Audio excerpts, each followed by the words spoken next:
बात हम कर रहे थे जी हमारा ट्रांसपोर्ट इन ह्यूमंस के हवाले से। ये मैंने आपके सामने बेटा एक सिंपल उस स्केच की फॉर्म में लिख दिया कि ट्रांसपोर्ट इन ह्यूमंस जो है वो किस किस चीज पर, किस किस पार्ट पर मुश्तमिल है। समझने बात को कि ट्रांसपोर्ट है क्या। हमारी बॉडी में मेटाबॉलिज्म हो रहा है और गैसेस एक्सचेंज भी हो रहा है, हम सांस भी ले रहे हैं साथ साथ, डिफरेंट मैकेनिज्म्स हमारी बॉडी में साथ साथ साइमल्टेनियसली काम करवा रहे हैं, चल रहे हैं साथ साथ। तो बेटा हमारी बॉडी के हर सेल में जो कि मेटाबॉलिज्म हो रहा है, हर सेल तक न्यूट्रिएंट्स का पहुंचना है और हर सेल से वहां से वेस्ट का निकलना, और ये चीजें पूरी बॉडी में ट्रांसपोर्ट होना एक जगह से दूसरी जगह तक। लिहाजा इसके लिए कुछ सिस्टम चाहिए। अल्लाह ताला ने हमारा जो इतना कम्प्लेक्स एक जिस्म बनाया, इस जिस्म में हर सेल तक नॉरिशमेंट पहुंचाने के लिए, न्यूट्रिएंट्स पहुंचाने के लिए, और हर सेल से वेस्ट को वहां से लेकर बाहर ट्रांसपोर्ट करने के लिए एक ऐसा सिस्टम दरकार था, एक ऐसा सिस्टम चाहिए था जो इन तमाम चीजों को पूरी बॉडी में ट्रांसपोर्ट करे। वो सिस्टम है बेटा हमारा सर्कुलेटरी सिस्टम। एक लिम्फेटिक सिस्टम भी है, वो अलग से बात है, उसकी डिटेल आपके हुक्म में नहीं है, लिहाजा वो बाद में हम उसकी बात करेंगे। सर्कुलेटरी सिस्टम बेटा जी वो सिस्टम है जो हमारी बॉडी में ये काम सर अंजाम दे रहा है, किसका? ट्रांसपोर्ट। ठीक है। अब सर्कुलेटरी सिस्टम के अंदर तीन मेन कंपोनेंट्स आते हैं। सर्कुलेटरी सिस्टम में तीन मेन कंपोनेंट्स है, हमेशा याद रखना। एक है नंबर 1 पे ब्लड, दूसरा है बेटा हार्ट, तीसरा है ब्लड वेसल्स। ब्लड वो एक मीडियम है जिसके अंदर पूरी बॉडी में ट्रांसपोर्ट का काम सरंजाम होता है। यानी ब्लड के अंदर ही आपके न्यूट्रिएंट्स भी मौजूद हैं, आपके वेस्ट भी मौजूद हैं, आपके हार्मोन्स भी मौजूद हैं, और आप जो खा रहे हो उनमें से जितने भी अशिया निकलती है, जो न्यूट्रिएंट्स केमिकल्स निकलते हैं, वो भी उसी के अंदर शामिल है। यानी ब्लड उस मीडियम को उन्होंने कह दिया कि जो पूरी बॉडी में ट्रांसपोर्ट का काम दे रहा है। हार्ट वो पंपिंग ऑर्गन है जो, देखो भाई, ब्लड को आपकी बॉडी में मूव करने के लिए एक पुशिंग और एक पुलिंग फोर्स चाहिए थी। पुशिंग फोर्स इसको कहते हैं। तो पुशिंग फोर्स जो है, वो जो पंप करने की कुवत है, वो कौन दे रहा है बेटा? वो हार्ट दे रहा है।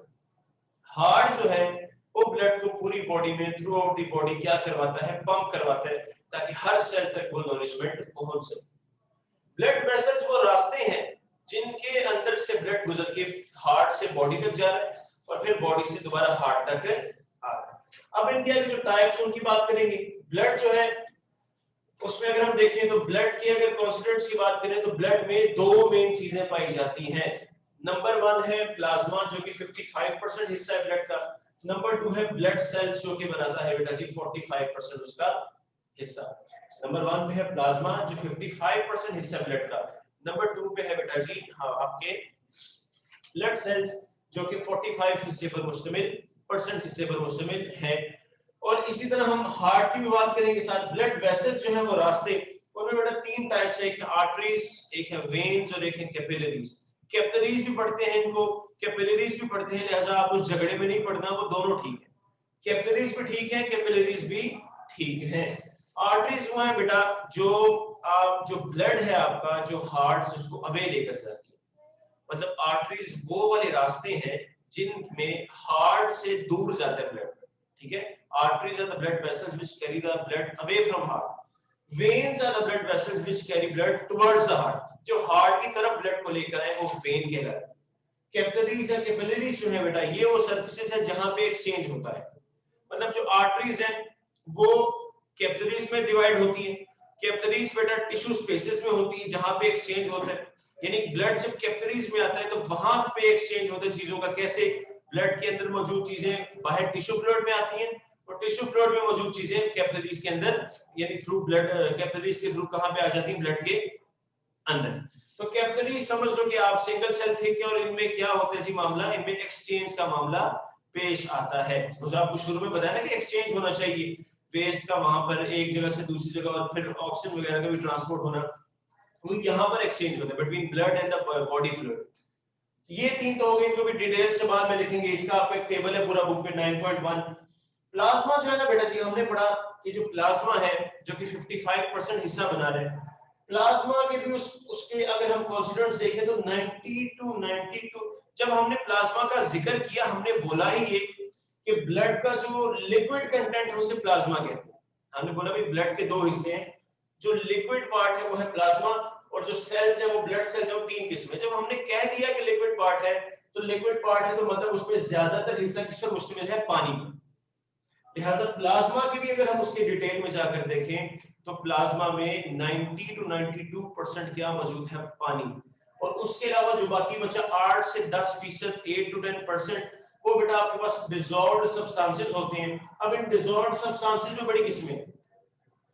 इन 8 to 10 जो डिसॉल्व्ड सब्सटेंसेस हैं, 8 से 10% के अंदर से भी ऑलमोस्ट 1% तो होगी सॉल्ट्स। यानी बुक पे आपके एग्जैक्ट लिखा होगा 0.9% इसका 0.9% हिस्सा डिपेंड करता है सॉल्ट्स पे। वो मेटाबोलाइट्स भी हो सकते हैं, वो कैल्शियम सॉल्ट भी हो सकता है, वो आपके पास सोडियम वगैरह सॉल्ट जो टेबल सॉल्ट जिसको हम कहते हैं आम नमक, टेबल सॉल्ट भी हो सकता है। आपके बुक में 3-4 का उसने बताया होगा, 3-4 किस्म के सॉल्ट्स आपके ब्लड में पाए जाते हैं और इन सॉल्ट्स की मौजूदगी ही ब्लड के पीएच को मेंटेन करती है। कोई अगर सॉल्ट ऊपर नीचे चला जाए तो ब्लड का जो पीएच है वो फ्लक्चुएट हो जाता है। ब्लड का नॉर्मल पीएच है 7.4। बेटा आपने याद रखना है, बड़ा इंपॉर्टेंट एक एमसीक्यू भी है। ब्लड का जो नॉर्मल पीएच होता है दैट इज 7.4।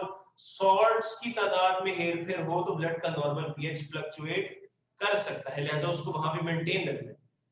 और जो बाकी मैंने आपको बताया 8 से 10 में से 0.1 0.9 के करीब क्या है जी, सॉल्ट्स। बाकी इससे बेटा जी प्रोटीन्स पर गैसेस भी हो सकती हैं, हार्मोन्स भी हो सकते हैं, प्रोटीन ज्यादातर हिस्से।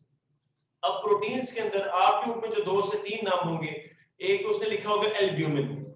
एल्ब्यूमिन बेटा जी वो प्रोटीन है जो हमारे ब्लड में क्या करवाती है, वाटर बैलेंस को मेंटेन करती है। वाटर सॉल्ट बैलेंस, सॉल्ट भी साथ ही आ जाता है, वाटर का जिक्र होगा तो सॉल्ट भी साथ में।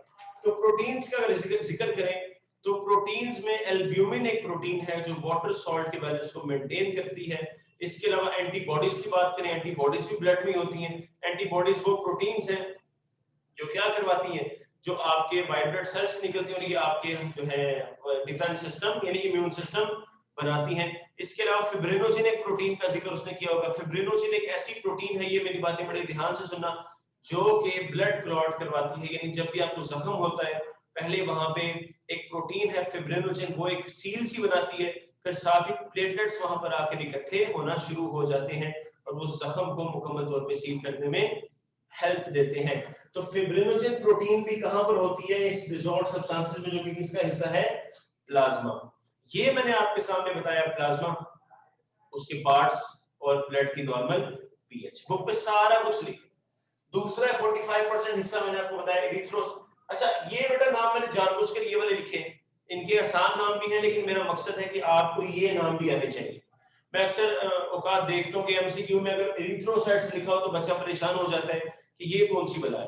तो एरिथ्रोसाइट्स बेसिकली नाम है रेड ब्लड सेल्स का, ल्यूकोसाइट्स नाम है बेटा जी व्हाइट ब्लड सेल्स का, और थ्रोम्बोसाइट्स, थ्रोम्बो ये थ्रोम्बोसाइट्स है बेटा, थ्रोम्बो यहां पर बी और फिर ओ आता है।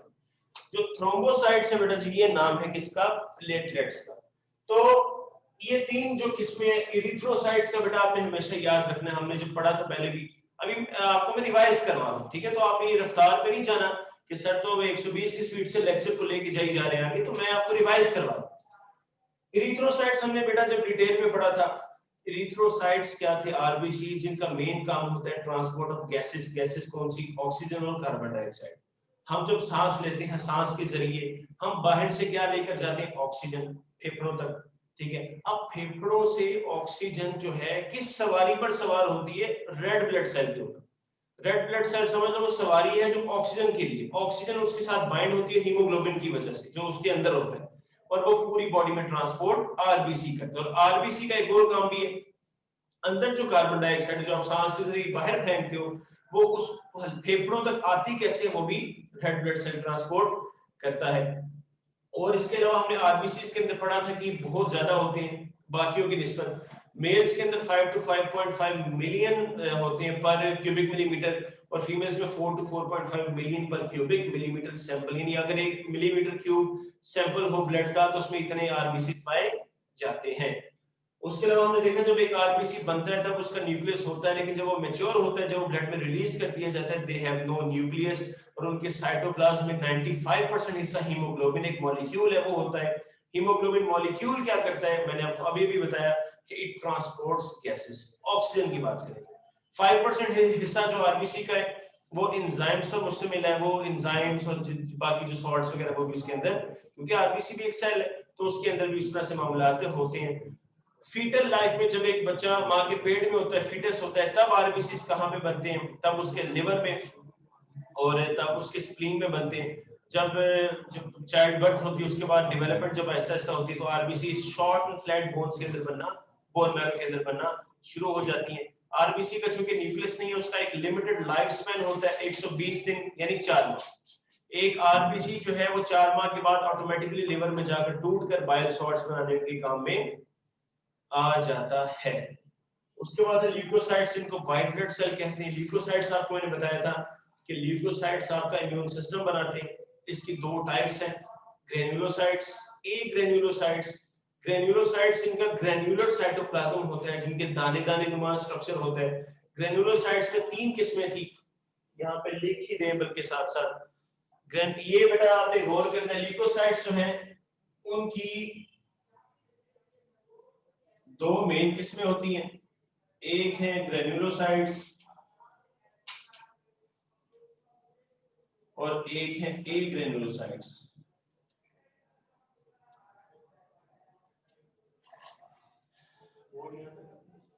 ग्रेन्युलोसाइट्स में बेटा जी 3 किस्में हैं मजीद, न्यूट्रोफिल्स, बेसोफिल्स और एओसिनोफिल्स। और ए ग्रेन्युलोसाइट्स में भी 3 ही है, 2 को इकट्ठे पढ़ा जाता है। एक है मोनोसाइट्स। ये बेटा आप लोगों से गुजारिश है कि इस तरह का स्केच आप भी घरों में अपने बना लो। अभी लेक्चर के दौरान आप भी इस तरह का एक सिंपल सा स्केच अपने पेज पे, अपनी बुक पे छोटा सा बना लो। क्यों? जब आप ये स्केच एक बार पढ़ लोगे ना बेटा, आपको ट्रांसपोर्टिंग ह्यूमंस पूरा जो आधा चैप्टर है वो एक बार कम से कम आपको दिमाग में झटका जरूर देगा कि भाई है क्या ये सब। अगर आप ये स्केच बना लोगे अपने पास कॉपीज पे, तो आपके दिमाग में बेसिक चीजें सारी याद हो जाएंगी कि ट्रांसपोर्टिंग ह्यूमंस में हमने पढ़ना क्या चीज। तो मोनोसाइट्स हैं, बी लिम्फोसाइट्स और बेटा जी टी लिम्फोसाइट्स।